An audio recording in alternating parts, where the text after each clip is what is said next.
Yeah, I've had a bit of a roller coaster ride in hospitality, starting from washing dishes in a place in Brisbane, being paid illegally and shouted at, to quitting hospitality at 15, to vowing to never come back, to then, falling in love with hospitality. So I guess for me, it took me some time to realize this and think and, unpack this place that I found, and it led me to look into and better understand the impact that work can have on people. I feel like, when we talk about work-life balance, and, it's the phrase that often gets thrown around, especially in this conversation, a lot of the interventions and the things that businesses do to improve their employees' lives.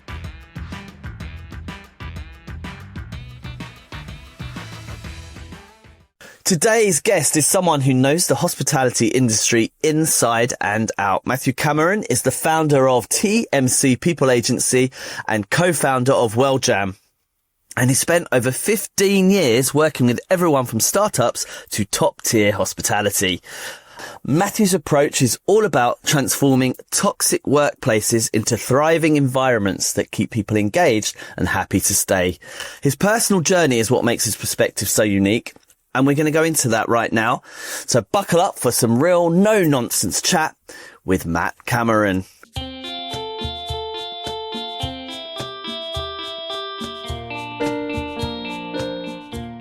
Welcome to the show, Matt. Hey, thank you for having me, Tim. It's been too long. It has. It's a real pleasure to get you on, because I know that you are so passionate about people and the environment that they work in. Tracy can't be here at the moment due to technical issues, it would appear. Every conversation I've ever had with you is about how can we make things better for people within hospitality particularly. And so I just wanted to get you on so you could share your story. Yeah, thank you. I guess it's really true for me. And I think for a lot of people, people are the foundation of hospitality businesses. And for me, well-being and retention and these sorts of topics, they're not just cost to manage or HR buzzwords, or just a way to make people feel better, which obviously is a great plus of these things. They're competitive advantages for businesses in hospitality, especially the ones that do it right. But for me, I've had a bit of a roller coaster ride in hospitality, starting from washing dishes in a place in Brisbane, being paid illegally and shouted at, to quitting hospitality at 15, to vowing to never come back, to then, falling in love with hospitality. But I guess if we keep the story short in terms of, my rise from washing dishes to picking up plates and glasses to running bars and being a manager and moving to the other side of the world, to work in London and Edinburgh, I guess the story that leads me to do what I do now, to, help businesses improve their people and their culture, it begins in 2018. I was working in what I thought at the time was my dream job, and it hits a climax towards the end of 2018 and start of 2019, which on the second day of 2019, I had planned to take my life. I was sat on the edge of my bed and tied up one of my shoes, and that was my plan for that day. Now, for some, it sounds a bit strange to hear this, but at the time, there wasn't a huge amount, wrong in my life. The things that people commonly think of when they expect someone to, well, when they think about someone in that space, in that sort of mindset, I hadn't had any big traumatic event or, death in the family or relationship breakdown. I was doing okay outside of that. And at that point in time, it was, burnout and the work environment that was, suffocating. This place that I was spending 6 to 10 to 12 to 14 hours a day in, it was absolutely, sucking the life outside of me. And it was tough. And, it wasn't the instant decision to end up at that place on the edge of my bed on the second. It was a gradual decline over about 6 months, which I didn't even notice I was in this space until, I found myself there that morning. So I guess for me, it took me some time to realize this and think and, unpack this place that I found. And it led me to look into and better understand the impact that work can have on people.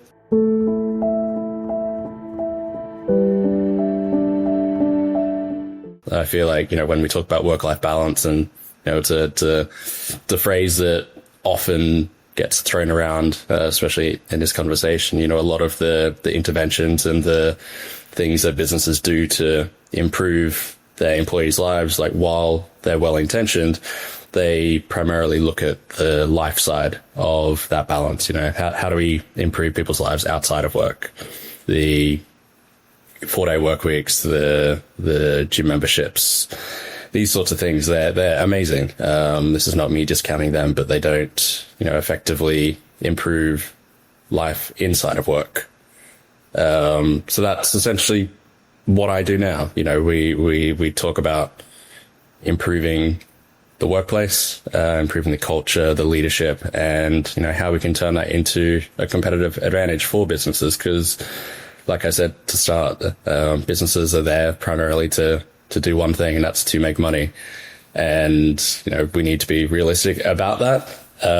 But the people within those businesses are the way to get to that end goal. And if you don't take care of them, if you don't understand their needs and their wants and their sort of drivers, you're constantly going to be treading water and trying to survive and putting out fires. So I help businesses, use their greatest asset, their people.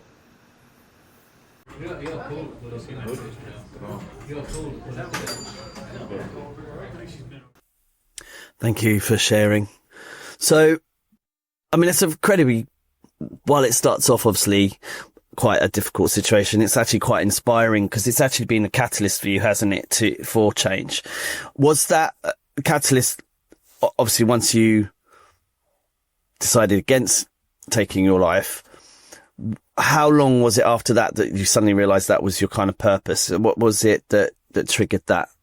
Or was it that was the moment?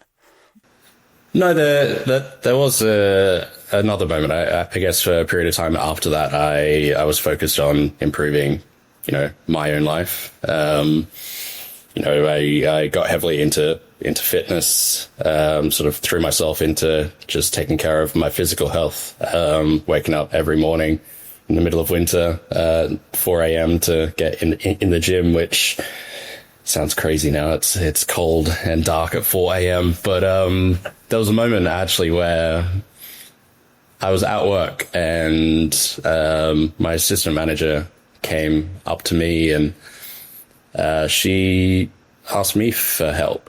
And she mentioned things that I, was feeling or had been feeling leading up to, the end of 2018. And, I realized that other people were going through the same thing I was. And, there had to be a way to, try and improve that. So my journey then led me to, launch a nutritional supplement in the hospitality industry called Hospro. I think that was the introvert in me trying to help from, the background, creating this one piece of the puzzle that people could use to improve their life. But then, that launched 3 or 4 weeks before COVID in 2020. So, it launched really well, and then, it didn't. But that was a interesting time. But without that, I wouldn't be doing this now. I understood that, I play a part in this, and it's important to tell my story because while my story led to, quite an extreme, moment in my life, there are others who are going through very similar things, but perhaps they're not quite, mine's quite an extreme case. Maybe they're, not as far down that journey. Maybe they're just, having, a really terrible time at work, and maybe it'll never reach the stage that I did. But, the problems that I was facing are not dissimilar than a lot of people do face. No, I mean, it's especially rife in our industry, mental health issues. Yeah, we're almost primed for it. It's like if you wanted to cause someone who otherwise wasn't suffering from mental health issues, what would you like? Let's make a list of what you'd do to them. Like from a systematic point of view, you would deprive them of sleep. You put them on oscillating shifts. You put them in high stress environments that need a lot of instant solutions. You put them with an ever changing roster of people so that those relationships are constantly on the move, and those points of those foundational relationships that you have for your support are in flux. That's just off the top of my head, that's 5. And it's like any one of them could do it. And it's like, I think it's incredibly important, the work that you're doing, mate. Like it's, because it's unfortunately, it's a big problem we've got. Yeah. And I think while it's a tough thing to do, I think being preventative in these things as best we can is the best solution. Like there's a lot of great charities and groups who are doing great work, for people who are already going through it. But I think, the best way that we can improve these things is to, create environments where people feel comfortable and safe, but ultimately also feel like they're achieving something, because it's so important to feel that purpose in your life. And especially with the younger generation, like they are looking for more than just a paycheck at work. There are various different studies that show like what make people, happy and fulfilled at work. And without it, best case, they move on. They find somewhere else. But they also could, face, mental health challenges as well through, unsupportive and unfulfilling work environments, because it is tough. Like you say, the people are changing, the benefits could be, discounts on drinks, and, the people you hang out with, they're like, oh, let's get a drink after work. It just compounds that issue. And yeah, it's a beautiful industry, but it's definitely got its challenges as well.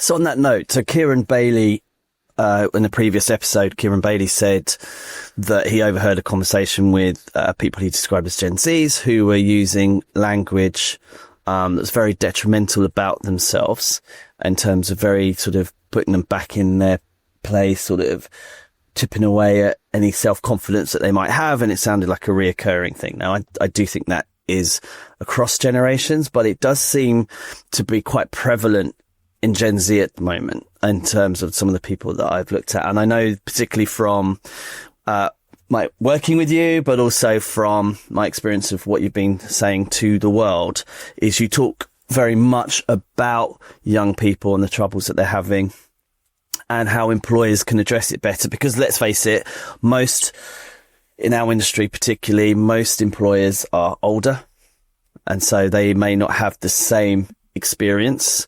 And I've expressed it before, I also think the language has changed quite dramatically between generations, perhaps more than ever before.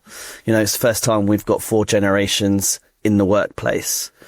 So my question to you is, what advice would you give employers when hiring young people or thinking about working with young people to prevent some of these issues that they might have? How much time have we got? We've got a lot to cover there. So, I want to start off something that's always alarmed me. There was a study by Indeed, a little while back, like looking at, young people, and, it was either 91 or 93% of young people are comfortable ghosting and interview all their first day of work. So for me, I think something that we need to understand is, the employee journey starts before day one. It starts as soon as they are exposed to your brand. And I think understanding that and what you offer outside of a paycheck, your employee value proposition, what makes you special, what can you offer them? What progression can you offer them?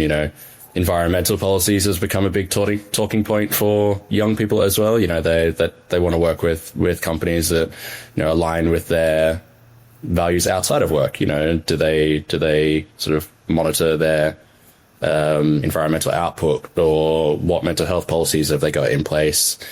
So I guess that employee journey from before day one through to day 90 is incredibly important. But I think the biggest piece of advice that I could give is everyone's different, and trying to treat people like everyone else is going to lead to problems. You know, if you look at like the research-backed, you know, well-being interventions, they ultimately say like everything's effective and nothing's effective at the same time. You know, some things will work for some people won't. Some things will not work for other people. So ultimately it comes down to asking the right questions and finding out what is possible, because you may have one employee with that one thing worked absolutely perfect on, and, you know, they've been in your company for 5 years and they're incredibly happy, and they've worked their way up from, you know, picking up glasses to being general manager, and like they absolutely love working for you. But then if you use that, you copy and paste and use that on someone new, could be incredibly ineffective. So I think just understanding people and understanding what they're looking for from your job and asking those right questions, because, you know, this job satisfaction is so important to young people, and that sense of purpose is so important to young people.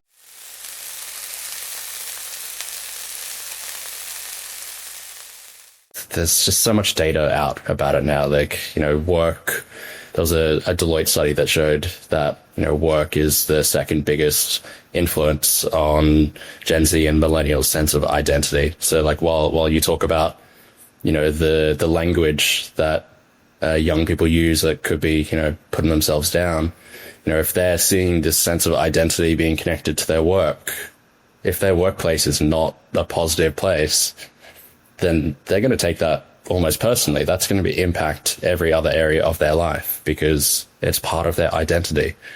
That's not me saying that. It's a huge global organization that has looked into this, and it is, you know, fundamental to how people feel about themselves and, you know, their self-worth and how they feel about this. Because for me, like, you know, when I hit that day in January, my self-worth was 0.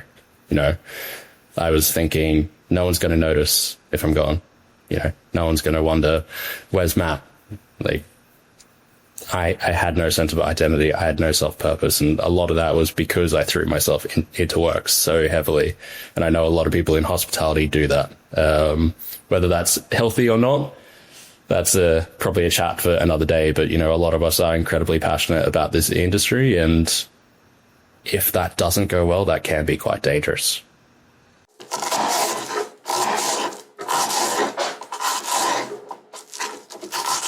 Matt, what would you say to someone, because there's a fine line there between passion and, let's call it, crazy, right? I'm thinking about like a caricature of a like the evil genius, but he's a chef, right? He creates amazing food, but it can be a little abrasive, and that, as we know, has a knock-on effect. Like, he says, oh, the customer wants this, tell them to fuck off. Well, I can't do that, but, you know, but the food's good, so you keep working with them. Like, when it's really, really hard to, like, I think, to know when we're the cause of the problem. Like, it's one thing to point and say, I know that's wrong, but what are some ways that people can, or have you got any methods or any tips or tricks about how people could recognize their own influence? Like, you talked about toxic into thriving. Like, how do we know if we're the ones contributing to the toxicity? It's tough. I'm just not going to sugarcoat it. It's tough to take that, you know, introspective look and be like, shit, am I the problem here? But it's important to do. And I think, you know, doing almost like an audit of not just the skills in your company, but, you know, the personalities within your company and where they all sort of fit together. hospitality does have a tendency to often promote people based on, how long they've been working somewhere, or, if they were a really good bartender, they become, head bartender and bar manager, rather than being the best leader of the organization. So I think understanding how, the jigsaw fits together, and you can only do that by stepping back and, understanding, what role people play in this. And I give you a little bit of a shameless plug here, but maybe, looking for someone within your organization to do this process perhaps isn't the best idea. So hiring somebody like me to come and look at how that jigsaw comes together is crucial, because, you may have a manager who, like you say, is, an incredible chef. Let's say you've got a head chef that's just an outstanding chef, but he's kind of he or her, could be the reason why people are leaving and why people are unhappy. So perhaps, you need to look at their role in the company, not in a way that, are we going to fire them, but in a way of, do we scale back, their leadership and their mentor role and let them focus more just on the food? Like maybe they transition into, an executive chef kind of role, and you get one of the Sues that has, an amazing relationship with the team to take on that more people focused role. And, this is probably a little bit easier in larger organizations than what it is in smaller ones. You kind of work with what you have, but, I think it almost became like a bad thing to say when I was growing up, and I'm not sure about now. Like, playing to your strengths was like a sign of weakness. Like, you should always learn, things that you're not good at, but play to your team's strengths, understand their strengths, and then put that jigsaw together. And if you're having trouble, call me. Yeah, I think it's so powerful having that impartial view, because, you can come in and say, I haven't got a dog in this fight. My job is to get, we're not precious about being right. We're precious about getting it right. I think that's really cool. Yeah. Yeah. So I've got a question for you, because how do you, in theory, everybody says, oh yeah, I want to empower my team. I want to develop them. I want to look after them, and da-da-da-da-da. And in reality, I find that when they start looking at the expectation of what they might need to do, and there's this huge resistance. What kind of the regular resistance do you get from people? What are kind of I'm going to call it excuses, because that's why I'm here. It's excuses that aren't necessarily real reasons, and they don't ring true. You know what's true when you hear it. What are the excuses you're hearing, and how do you respond to those? Maybe give us 2 or 3 examples. First one could be ego. They feel like they're giving, autonomy and empowering their people, but, how far are they going? How much control are they really giving up? How loose are they letting the reins? How much freedom and creativity are they giving their people? That's another stat, and I don't know the exact numbers, but the figure of, managers who feel like they're doing a great job is really quite high. And then, their actual score as a manager is a lot lower than what they expected, which is probably always going to be the case, but the gap is, larger than what you would think. I was running a workshop, once, and I feel like this is a really good example. I won't mention the name of the company. I like to keep, the work I do behind closed doors, because it's how you can develop trust. And, but it's a really good example. He was a little bit older, and he basically had this attitude that, when he was coming up through the industry, he had to work these long shifts, these long days, and he kind of expected it of the people he was bringing up. And he just had this attitude, this, blanket attitude of young people just have no work ethic these days. And I feel like that's an excuse. It's a big excuse in my head, because I believe they're just driven by different things. And it's not a matter of them not wanting to work. It's about, and I sadly, looking back on it, maybe I shouldn't have been this blunt to him in the workshop, but I essentially proposed to him that maybe it wasn't their problem for having no work ethic. Maybe it was his problem as a manager that he didn't know how to motivate them.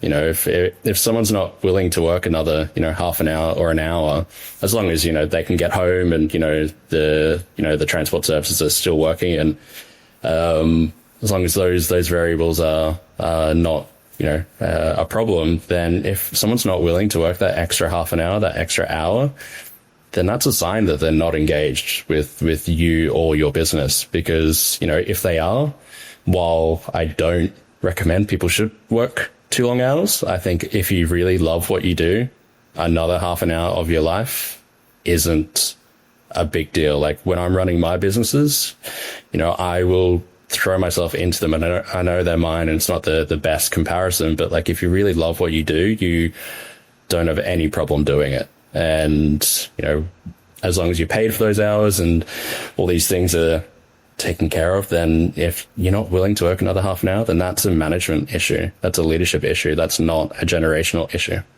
I think there's also something to be said for the connection level. It's like, who are you? If you don't do this, you're not sticking around to help the boss. Let's say the owner earn an extra 30 quid. You're sticking around, and you're not sticking around to earn yourself an extra 30 quid. You're sticking around because either A, the guests who are going to come in, or the guests you've already got are going to suffer because the team's short-handed, or B, far more likely or far more motivating for me personally at least, is you're going to leave your team. You're going to leave them in the lurch, and you know that they need that support. So it shows that like they're not part of the team in that sense, and they don't see themselves as part of that team, which is, it's such a strong motivator for people, isn't it? If they really feel like they're part of something bigger than themselves.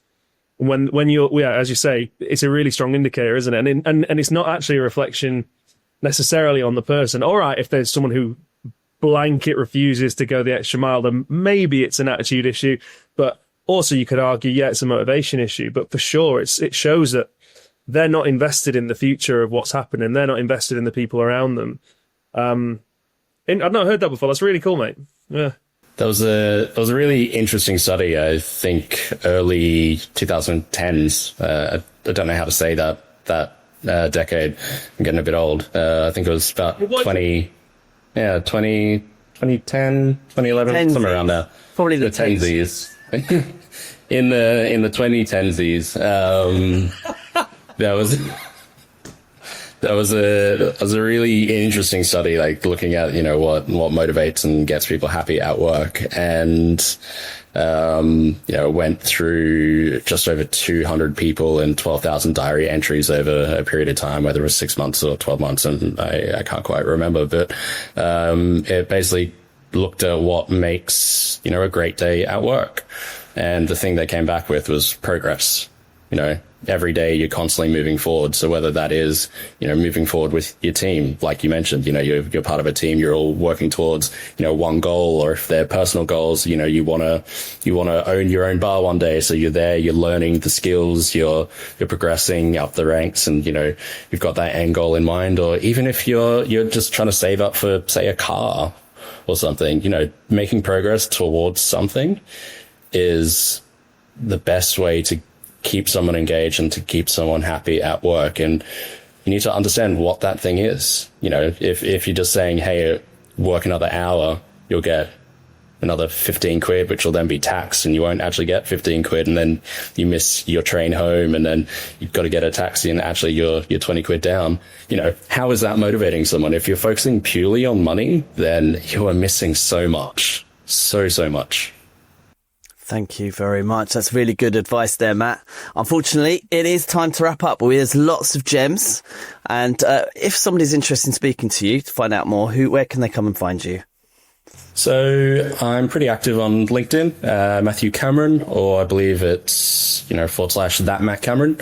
Or my website is thatmattcameron.com. And on there, I've got a really cool calculator that could show, how much money you potentially could be losing through ineffective people strategies. It's not a perfect science, but it could give you a good sort of indication of, what you could gain by, looking more deeply into these things. But that's thatmattcameron.com. Thank you very much. And please do check it out. There's great resources on there. And Matthew, thank you very much for coming on today. That's very much. Thank you for having me.